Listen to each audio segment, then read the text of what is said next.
पुढे मोठी बातमी येते आहे. विधान परिषद निवडणुकांसंदर्भातली मोठी बातमी. नाशिकमध्ये आता गणेश गीतेंनी पुन्हा यू टर्न घेतलाय. माघार घेण्याबाबत नेत्यांचा संदेश नाही असं त्यांचं म्हणणं आहे आणि गणेश गीते यांच्या या वक्तव्यानं आता सस्पेन्स वाढलाय. माघार घेण्याबाबत नेत्यांचा संदेश नाही आणि काही वेळापूर्वी आपण त्यांची प्रतिक्रिया ऐकलेली होती. संदेश आला की मी लगेच माघार घेतो असं म्हटलेलं होतं. मात्र त्यांना संदेश प्राप्त झालेला नाही असं त्यांनी म्हटलेलं आहे. त्यामुळे त्यांचा हा यू टर्न आहे का याबाबत आता चर्चा सुरू झाली आहे आणि या संदर्भात आणखी सविस्तर तपशील जाणून घेऊया. आमचे प्रतिनिधी योगेश खरे सध्या नाशिकमध्ये या सगळ्या राजकीय घडामोडींवर लक्ष ठेवून आहेत. खरं तर योगेश, मिनिटाला ही प्रत्येक घडामोड बदलताना आपल्याला पाहायला मिळते. आत्ताच आपण गणेश गीतेंची प्रतिक्रिया ऐकलेली होती. नेत्यांचा संदेश आला की मी माघार घेणार, मात्र आता कळते की त्यांना अजून संदेश कोणाचा आलेला नाही, तेव्हा त्यांनी यू टर्न घेतला अशी चर्चा आहे. काय काय नेमक्या सध्या घडामोडी सध्याच्या?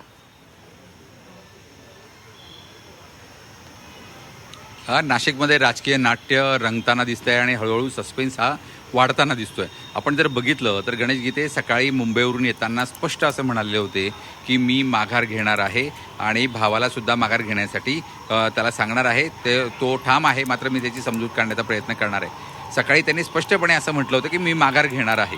माझ्या नेत्यांनी बोलणं झालं आहे, तिघांशी बोलणं झालं आहे आणि त्यांनी मला सांगितलं आहे माघार घ्यावी.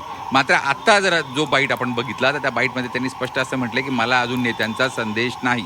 1 वाजेपर्यंत मला संदेश येणार होता, आता 2 वाजत आलेले आहेत, तरी अजूनपर्यंत गणेश गीते नाशिक जिल्हाधिकारी कार्यालयात आलेले नाही आणि अजूनही त्यांनी माघार घेतलेली नाही. अजूनही ते एका ठिकाणी बसून आहे आणि संदेशाची वाट बघतायत. त्यामुळे एकूण जर आपण बघितलं तर गणेश गीते आता यू टर्नच्या मूडमध्ये आहेत. वेळ पडल्यास स्वतःसुद्धा ते निवडणूक लढू शकतात. याची कारणं वेगवेगळी आहे. कारण जळगावमध्ये शिंदे सेनेच्या उमेदवार रेश्मा काळे या अजूनपर्यंत प्रगटलेल्या नाहीत, त्या नॉट रिचेबल आहेत आणि त्यांनीसुद्धा आपला अर्ज मागे घेतलेला नाही. त्यामुळे भाजपच्या जे उमेदवार आहेत महाजन, नंदकिशोर महाजन, तर त्या नंदू महाजनांच्या विरोधामध्ये या काळे ज्या आहेत त्या उभ्या टाकू शकतात आणि त्यामुळेच गणेश गीते यांनी हा स्टँड नाशिकमध्ये घेतला असावा अशी चर्चा आहे.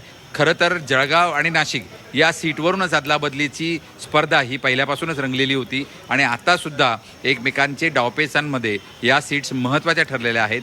जळगावच्या सीटमध्ये काळे यांनी माघार घेतली तर गणेश गीते माघार घेतील अशी परिस्थिती या ठिकाणी दिसून येते. त्यामुळे एकूणच अजूनही सस्पेन्स हा नाशिकमध्ये कायम आहे.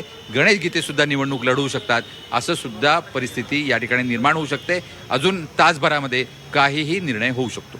अगदी शेवटच्या क्षणाला हा गेम फिरतोय की काय अशी परिस्थिती आता निर्माण झालेली आहे. योगेश, जरूर लक्ष ठेवून राहा, असे संपर्कात राहा.